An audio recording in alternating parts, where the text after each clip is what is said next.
Fil-katekezi tagħna llum eżistija xtaqt illi qed nitkellem ftit magħkom u nirriflettu flimkien fuq tema li għalina l-insara hija tema ħafna importanti. It-tema li Alla huwa magħna. Kull darba li l-Knisja, kull darba li aħna b'mod personali inħossu bżonn ta' tiġdid fil-ħajja tagħna, kemm fuq livell tal-Knisja bħala istituzzjoni, kemm fuq livell dik li hija l-prattika pastorali, ċe kif aħna nimxu pass pass mal-poplu ta' Alla, kemm f'dik li hija l-evanġelizzazzjoni, jiġifieri dawk li għadhom ma aċċettawx il-Ġesu u nagħtuhom tħabbira tal-kerigma, ġifieri tal-qawmin ta' Kristu mill-imwiet bħala s-sit u s-salvatur tal-ħajja tagħna. Kemm meta aħna ngħaddu minn mumenti anka ta' dlam spiritwali fil-mixja tagħna u allura inħossu il-bżonn illi niġġeddu, momenti ta' nixfa, momenti meta forsi bżonn nintelqu ftit. Dan kollu eżisti, aħna nistgħu nelbuh fil-ħajja tagħna, aħna l-insara, mhux sempliċiment għaliex aħna nistgħu nagħmlu xi pjan ta' azzjoni, imma pjuttost it-tiġdid tal-Knisja, it-tiġdid taż-żwieġ, it-tiġdid tal-familja, it-tiġdid tal-ħajja tagħna ċertament jinkludi kull ħaġa umanament possibbli li aħna nagħmlu. Aħna għandna r-responsabilità tal-libertà tagħna li jew neżerċitaw aħna jew ma jeżerċita ħadd Alla ma jħodilniex. Imma hemm xi ħaġa wisq iktar profonda li hija l-preżenza ta' Alla fil-ħajja tagħna. Alla hu preżenti, Alla huwa magħna. Din eżistija hija realtà li fil-Bibja il-poplu ludi kienet xi ħaġa li kien joss immens. Illi il-poplu kien konxu li kellu il-preżenza ta' Alla miegħu kull fejn kien ikun.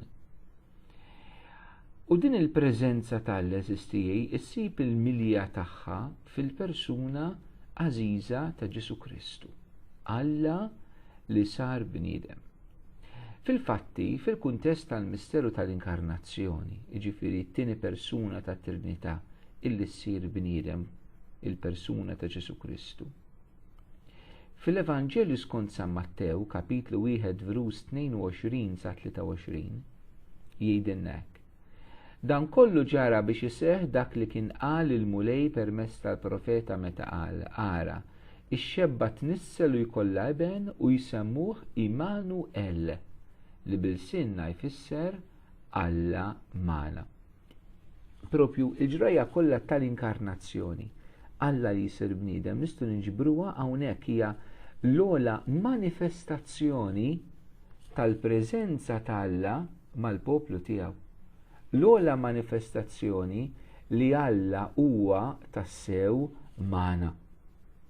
Fil-persuna ta' Ġesu eżistijej, aħna l-koll kemm aħna nilmħu il-Alla fostna. Il-ktib tal-Ġenesi jgħidilna li Alla kien imur jippassiġġa fil-ġnien tal-Eden biex jiltaqa' ma' Adam u Eva minkejja li wara d-dub Adam u Eva inħlu minnu. Imma nistgħu ngħidu li din il-passiġġjata ta' Alla li tibda fil-ġnien tal-Eden titkompla bi Kristu li jippassiġġa u jimxi fit-toroq tal-Palestina, fit-toroq ta' Izrael, fit-toroq ta' Ġerusalem, fit-toroq ta' Nazaret, fit-toroq tal-Galilea, fit-toroq ta' Kafarnum. U San Pietru fil-tħabbira tiegħu f'Pentekoste, meta jipproklama lil Ġesu bħala il-mulej, hekk jgħidilna li kull minn fejn għadda dan Ġesu kien jagħmel il-ġid għaliex Alla kien miegħu. ċallu hija preżenza ta' Alla illi timxi fit-toroq tagħna, timxi f'ħajjitna, illi kull fejn tgħaddi tagħmel il-ġid. Alla huwa magħna, ejjew nagħmluha dina batta fidi. Ġesu huwa l-ogħla manifestazzjoni, ġifieri l-ogħla turija ta' kif Alla huwa magħna.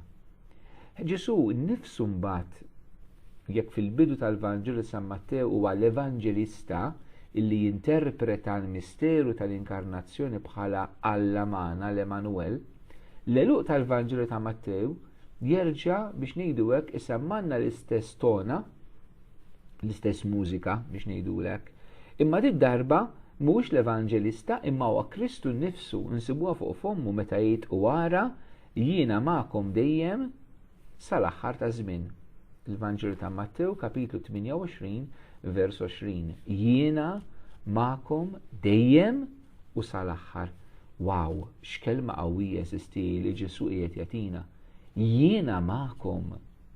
Isimgħu jgħidha lilek din int li int kappillan f'parroċċa u tħoss li l-parroċċa tiegħek għandha bżonn terġa' tiġdid. Jiena miegħek. Int li għaddej minn kriżi fi żwieġ tiegħek, jiena miegħek. Int li titlob għal konverżjoni ta' wliedek, jiena miegħek. Int li qiegħed il-ħabs, jiena miegħek. Int li qiegħed marid fih ta' sodda, jiena miegħek. Int li qed tissepara jew tiddivorzja, jiena miegħek. Int li inti vittma ta' ġustizzja, jiena miegħek. U Ġesu din iżida jiena magħkom dejjem.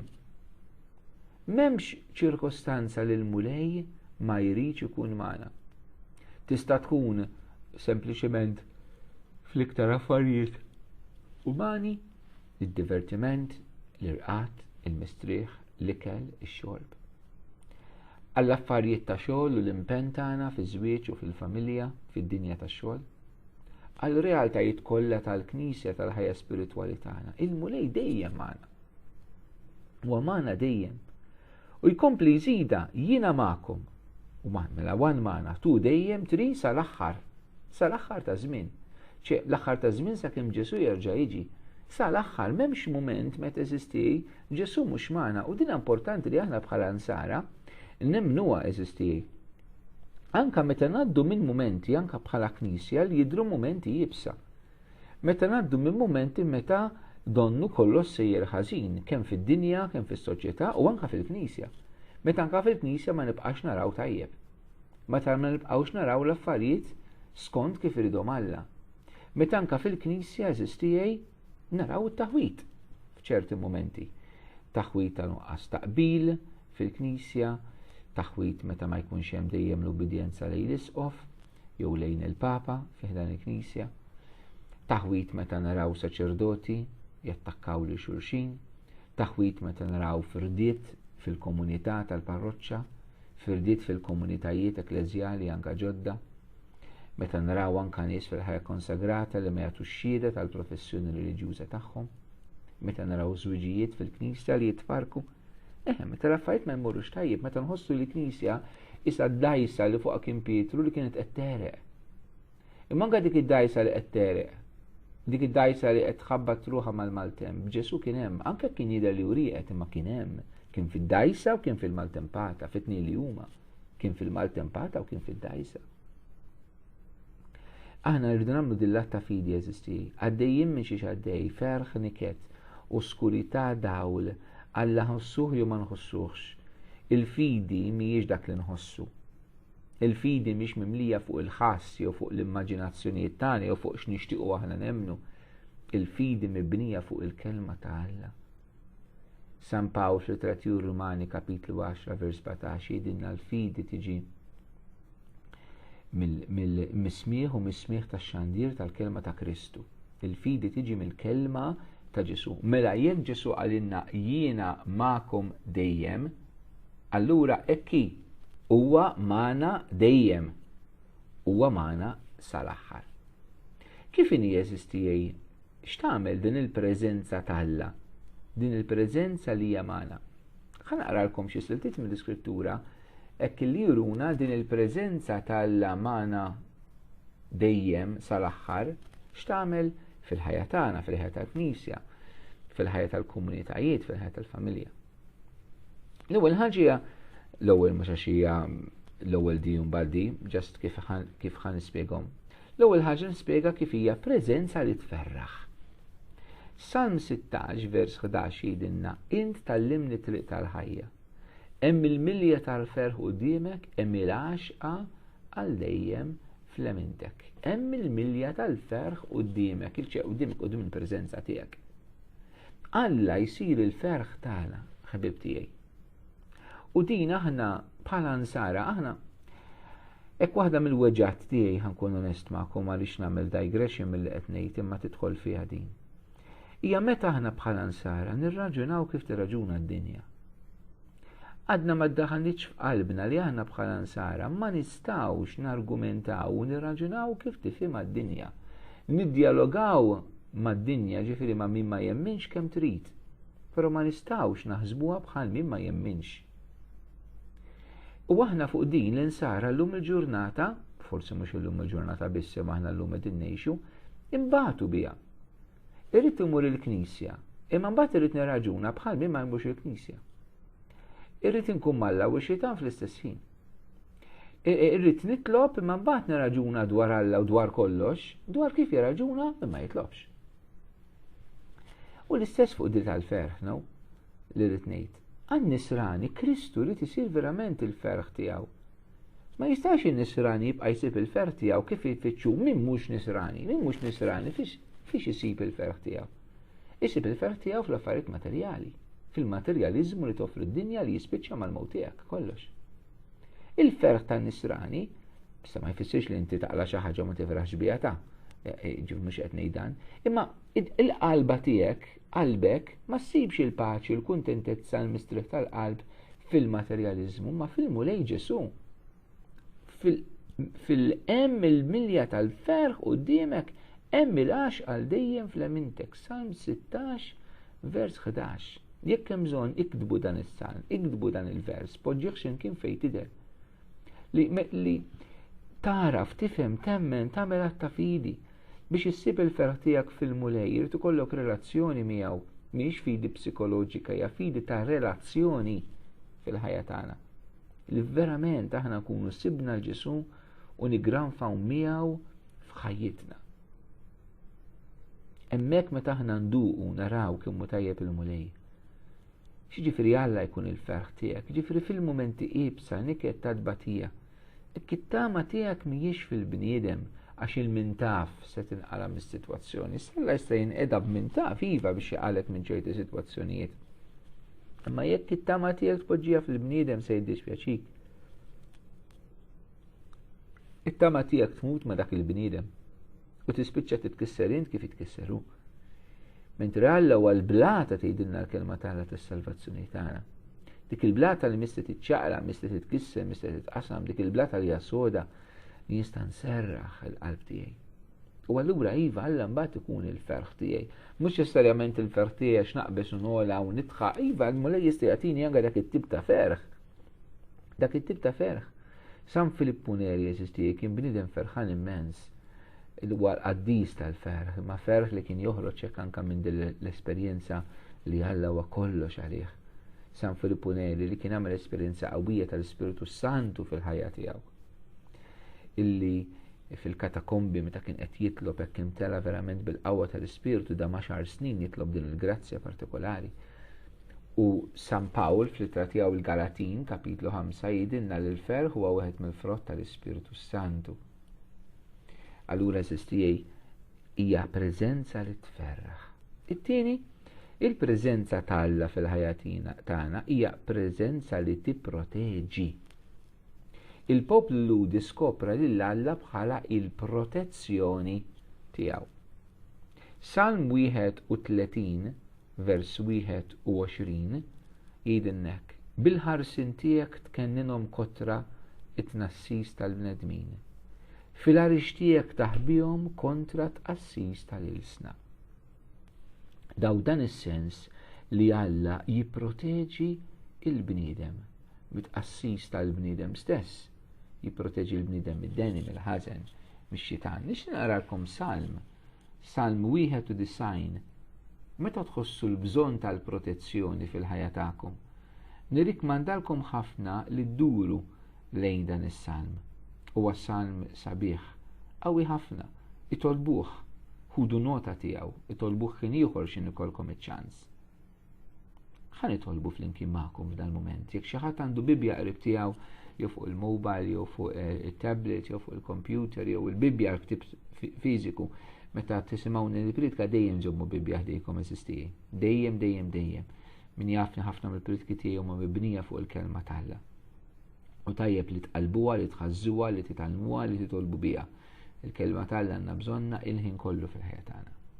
Ħan nitolbu salm 91. Int li tgħix għall-kien tal-għoli, li tammar għad-delt dak li jista' kollox. Ejt lill-mulejja, kien tiegħi u qawwa tiegħi int, Alla tiegħi jien fik nittama. Għax hu jeħilsek mix-xibka tan-nassab u mill-mar tal-mewt. Bir-rix tiegħu jattik u taħġwen ħajħ tistken, għax tarka u korazza l-fedeltà tiegħu. Ma tibżax mill-biża tal-lejl, anqas minn vleġġa li tittajjer binar, minn pesta li tixteret fid-dlam jew minn marda li tġib ħerba f'nofsinhar. 1000 ruħ jaqgħu ma' ġembek u 10,000 fuq lemintek. Imma lejk id-deni ma jirsaqx, għax tarka u kurazza l-fedeltà tiegħu. In dan taraħ biżbajnejk, tara l-ħlas li jieħdu l-żina, għax int għandek il-mulej kien tiegħek, għamilt l-għoli għamara tiegħek. Ebda deni ma jiġrilek, ebda ħsara ma tersaq lejn darek, għax l-anġli tiegħu jibatlek u jħarsuk fi traqatek kollha. Fuq idejhom jerfawk la taħbaċ ma ġebla riġlek. Fuq l-ljun u l-lifant timxi ferħ tal-ljun u serp interfes. La tħabbeb miegħi jinneħilsu, la rafis mina nħarsu, u jsejjaħli u jina nwieġbu. Miegħu nkun fid-dwejjaq tiegħu, neħilsu u nerfalu ġieħu, u bomor twil nibliħ nurih is-salvazzjoni tiegħi. Ek dan is-salm jurinek ħafna eżistij biċ-ċar l-espressjoni tas-salmista l-esperjenza tiegħu ta' kif isib il-preżenza ta' Alla, il-ken tiegħu, Alla li jipproteġih. Il-preżenza ta' Alla t-tielet karatteristika eżistija mill-ewwel li tferraħnet u li tipproteġina, it-tielet li hija preżenza li qiegħda kullimkien magħna. Diġà rajniha f'Ġesu, meta qedtilkom li Ġesu għalinna fl-eluq tal-Vanġelu ta' Mattew li huwa magħna dejjem sal-aħħar. Imma s-sam salm li joħroġa ħafna kif din il-preżenza ta' Alla tinsab kullimkien. Ħudu nota ta' Salm 139 minn verus 7 sa 10. Salm 139 minn verus 7 sa 10. Meta jgħidilna hekk, fejn immur il-bot mill-ispirtu tiegħek? Jew fejn nista' naħrab minn quddiem wiċċek? Jekk nitla fis-smewwiet emmint, jekk nimtet f'iħl-art int hemm ukoll. Jekk nilbes il-ġwienaħ tas-sebħ u mmur nammar fit-truf il-baħar, hemm ukoll tilħaqni idek u taqbadni il-leminija tiegħek. Nerġa' naqraw. Fejn immur il-bot mill-ispirtu tiegħek? Jew fejn nista' naħrab minn quddiem wiċċek? Jekk nitla fis-smewwiet emmint, jekk nimtet f'iħl-art int hemm ukoll.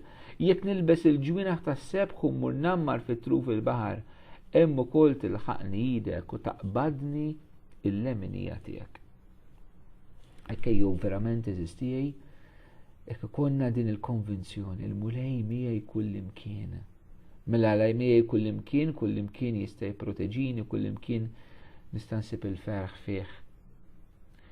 Ir-raba karatteristika eżistijej tal-preżenza ta' Alla fil-kelma tiegħu hija preżenza li lilna tigwidana, preżenza li lilna tmexxina. Fil-ktib tal-Eżodu, kapitlu 33, vers 14, insibu li Alla jgħid dan lil Mosè u lil poplu. Il-preżenza tiegħi tiġi miegħek u nserraħlek rasek. Kemm nisabiha. Il-preżenza tiġi miegħi u nserraħlek rasek. Il-poplu u Mosè kellhom iserħu rashom b'Alla li jgwidhom. Kif kienet il-preżenza tal-Alla li jgwidhom? Kienet tidher fi sħaba matul il-lejl u kolonna ta' nar binar. U nafu li l-poplu ma kienx jimxi qabel ma timxi din is-sħaba jew din il-kolonna li hija il-preżenza tal-Alla. Il-poplu kien jimxi biss jekk timxi l-preżenza tal-Alla, kien imur biss fejn tmur il-preżenza tal-Alla, meta din kienet tieqaf u kien jieqaf, meta kienet tkompli u kien ikompli.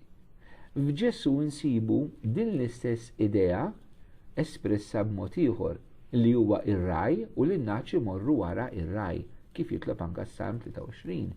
Il-mulej u r-raj tiegħi xejn ma jonqosni. Aħna nimxu wara r-raj tagħna, nimxu wara l-preżenza tal-Alla. ċejja l-preżenza tal-Alla u Alla li jigwida l-ħajja tiegħek. Alla huwa magħna biex iferraħna, biex jipproteġina, u magħna biex jigwidana, jagħtina sens ta' direzzjoni fil-ħajja tagħna. Allura aħna l-insar eżistijej, id-direzzjoni, il-gwida, minn fejn inġibuha? Mill-politiċi, mill-ekonomi, mill-opinjoni pubblika, mill-kantanti, mill-film stars, xejn minn dan eżistijej. Aħna l-insara, id-direzzjoni tagħna inġibuha minn Alla. Minn Alla. Ovvjament hawnhekk qed nitkellem minn direzzjoni tal-ħajja, tal-valuri, tas-salvazzjoni. Il-valuri tagħna eżistijej aħna bħala nsara ma nġibuhomx minn xi jaħsbu l-maġġoranza. Ma nġibuhomx x'jaqbel li nagħmlu fis-soċjetà tal-lum biex inkunu aċċettati u maħbuba. Ma nġibuhomx minn x'naraw fuq it-television, x'nisimgħu fi programmi ta' diskussjoni, x'naraw fis-soap opera, x'naqraw fil-gazzetti, x'inhuma l-headlines tal-news. Aħna l-valuri tagħna ma nġibuhomx minn hemm. Mhumiex dawn li jmexxuna bħala nsara. Jekk aħna qed jiġrilnek noqogħdu attenti allura, l-kbir, għax nistgħu nkunu nsara tal-isem, imma mhijiex il-preżenza ta' Alla li jamana li tatina hi gwida u direzzjoni. Fil-prattika dan xi jfisser? Fil-prattika dan ifisser maħbub inti li meta aħna jkollna issue fil-ħajja tagħna, ixini, l-ewwel mistoqsija li n-nisrani jagħmel mhix jaħsbu l-bieb x'jgħidu l-politiċi, x'tgħid is-soċjetà, x'jgħidu dawk in-nies li jiena nammirhom, le, l-ewwel mistoqsija x'tgħid il-kelma ta' Alla, x'jgħid Alla dwar dis-sitwazzjoni? X'jgħid Alla dwar kif għandu jkun żwieġ? X'jgħid Alla dwar kif suppost il-Knisja? X'jgħid Alla dwar is-saċerdozju? X'jgħid Alla dwar is-sagramenti? X'jgħid Alla dwar il-qrar? Mhux kif jaħsbuh in-nies għax jiena kien ħoss ta' fader, jiena nħoss li għandi nqerem waħdu quddiem il-kurċifiss u dik biżżejjed. In-nisrani ma jġibx il-gwida mill-ħass tiegħu, imma mill-preżenza tal-Alla li tigwidah. Għax jiena naħseb li l-żwieġ m'għandux ikun bejn raġel u mara, jiena nifhimha. Il-nisrani ma jġibx minn kif jifhimgħu, imma minn kif iddawwal ir-raġuni tagħna u l-mixja tagħna l-kelma tal-Alla. Għax jiena ma narax għalfejn għandi bżonn immur qudies il-ħadd, jiena sempliċiment nista' nitlob u nemmen li Alla jismani. Li nisrani l-gwida tiegħu ta' kif jiltaqa' mal-Alla mhux hu jivvinta, mhux kif iħossahu, imma kif Alla jrid jiltaqa' miegħu. Araw eżisti, u tant affarijiet nista' nagħmlu lista sħiħa fejn aħna ninsara l-gwida tagħna tiġi minn Alla, mill-preżenza tiegħu fil-ħajja tagħna. Mela rajna l-preżenza tal-Alla jeda kullimkien tferraħna, tipproteġina, tigwidana. Nistgħidu ħafna aktar oħrajn, preżenza tal-Alla tfejjaqna preżenza. Hija preżenza li tfejjaq. Il-preżenza tal-Alla li anke teħlisna mill-ħakma tax-xitan fil-ħajja tagħna. U kemm għandna bżonn eżisti niskopru li il-preżenza tal-Alla mhijiex preżenza li tħares lejna u titħassarna u taqaf hemm. Alla mhux preżenti magħna idu fidu, Alla mhux preżenti magħna hands across, bil-qiegħda tajmaw x'imkien joqgħod bikwietu. Mhijiex hekk. Naraw il-Ġesu Alla magħna li jimxi jgħaddi mit-toroq tal-ħajja tagħna, jgħallem, jaħfer, ifejjaq, jeħles. Eżistijie. U allura anke fil-mixja tagħna ħerdu niskopru li Alla huwa preżenti biex ifejjaqna. U magħna anke biex ifejjaq tant qlub maqsuma fi żminijiet. Kemm ġenituri batu minħabba wliedu, kemm nies ibatu faqar finanzjarju, kemm nies ibatu il-mart, is-sofferenza, l-batija, kemm nies għaddejjin minn kriżi fi żwieġ tagħhom, fil-familja tagħhom, kemm tfal ibatu l-abbandun mill-ġenituri tagħhom, is-separazzjoni u d-divorzju. Kemm saċerdoti għaddu minn żmien ibsa, reliġjużi eżistijej. Għandna bżonn il-preżenza ta' Ġesu li niskopruha bħala preżenza li tfejjaq, preżenza li tililna tina tama, tina ħajja ġdida. Il-preżenza tal-Alla f'nofsi hija preżenza li teħles mix-xitan ukoll. Ġesu ġi jillibera il-bniedem mid-dominju, mill-ħakma, mis-saltna ta' Satana. U din ħafna drabi aħna ninsew ninsew li wara tant ħażen, wara l-istess żnub tagħna mit-tentazzjoni mill-ħidma diabolika mhux biex nitfgħu kollox fuq ix-xitan għax nagħmlu żball, il-bniedem għandu l-libertà u għax għandu l-libertà għandu responsabilità u jrid jassumi r-responsabilità tal-azzjoni tiegħu. Però mhijiex hekk biss. Ġesu ġie jeħlisna, kemm għandna bżonn anke aħna l-ħelsin mill-jasar meta nsibu ruħna vittmi ta' dnub, ta' vizzijiet, ta' sitwazzjonijiet li ma nistgħux naqraw minnhom li huma ħżiena ta' oppressjoni. Għandna bżonn il-preżenza ta' Ġesu li lilna teħlisna eżistijej anke fuq dan il-livell fil-mixja tal-ħajja tagħna. Jalla aħna niskopru il-preżenza ħajja ta' Ġesu f'ħajjitna illi hija preżenza ħajja u qawwija. Bħalma San Pawli diskrivi l-kelma tal-Alla hija ħajja u qawwija xabla li taqta' minn żewġ isfar. Ekki l-preżenza ta' Ġesu fil-ħajja tagħna, ħajja u qawwija. Jalla nitalmu kif nafdaw dil-preżenza tal-Alla f'ħajjitna li hija dejjem magħna, li hija kullimkien magħna, li hija sal-aħħar magħna biex tferraħna, biex tipproteġina, biex tigwidana, biex tfejjaqna u biex teħlisna. Jekk tridu eżisti maħbubin tiegħi tagħmlu din l-esperjenza wkoll tal-mulej preżenti u ħaj. Nixtieq minn qalbi jekk nagħmlilkom stedina għal xi ċelebrazzjonijiet li se nkun qed immexxi. L-ewwel waħda hija l-4 ta' Marzu, il-ġimgħa 4 ta' Marzu. Fis-7:30 ta' filgħaxija fil-Knisja tas-Salib Imqaddes fiż-żona ta' Sant'Andrija ġewwa Ħażabbar, mela l-ġimgħa 4 ta' Marzu il-Knisja tas-Salib Imqaddes fiż-żona ta' Sant'Andrija Ħażabbar se nkun qed immexxi adorazzjoni fl-istil tal-laqgħa jew għandi li nagħmlu. Mbagħad ikun anke lejl ta' qrar. Se nkunu available hemmhekk għal qrar. Kull min jixtieq jiġi jagħmel din l-esperjenza ta' Ġesu illi jaħfer. Imbagħad il-ħadd 6 ta' Marzu, fis-6 ta' filgħaxija fil-Knisja ta' Sant'Antnin il-Kabuċċini Għajndwiel ir-Raħal Ġdid ħdej l-Emkast se nkun qed immexxi r-raba' laqgħa tal-eżerċizzi. Kif tafu l-eżerċizzi dis-sena qed nagħmilhom darba fil-ġimgħa għal min ma jistax propju joħroġ ġimgħa sieħa kuljum mid-dar minħabba l-impenji tax-xogħol, etc. Allora xtaqt nadatta ħafna likom. Se jkun il-ħadd 6 ta' Marzu fis-6 ta' filgħaxija l-eżerċizzi u mbagħad wara il-quddies tal-ħadd. Allura jkunu 2 in 1, dak li jkun jista' jiġi u jagħmel ċelebrazzjoni waħda. Dan qed nagħmlu minħabba anke diversi impenji li konxa ħafna minnkom li għandkom. Ukoll mbagħad ċelebrazzjoni oħra li se jkollna, nitlobkom tibbukjawha minn kmieni u tiġu għaliha, se nkun qed imexxi l-festa tal-Ħniena Divina SSTA li tkun il-ħadd 3 ta' April fil-Knisja ta' Sant'Antnin il-Kabuċċini Għajndwiel fejn qed nagħmlu l-eżerċizzi u fejn qiegħed anke jien bħala kunvent fl-4:30 ta' warofsinhar minn għall-festa tal-Ħniena Divina il-ħadd 3 ta' April qed nafża minn kmieni għax diversi qalu li għandhom bżonn trasport biex nagħtikom ċans organizzaw il-private, il-minivans, ħalli tkunu tistgħu tiġu ħudu din l-inizjattivi fejn nistgħu niċċelebraw flimkien anke l-festa tal-Ħniena Divina fit-3 ta' April fl-4:30 ta' warofsinhar.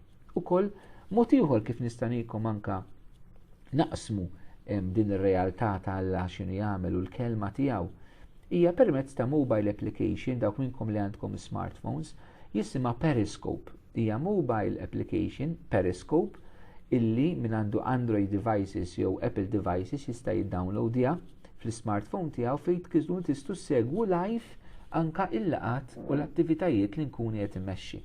Ħalli anke mid-dar tagħkom u speċjali tafu nies minn barra minn Malta naf diversi mill-Amerika, l-Kanada u l-Awstralja li qegħdin isegwu permezz ta' din l-application isegwu laqgħat live propju dak il-ħin stess.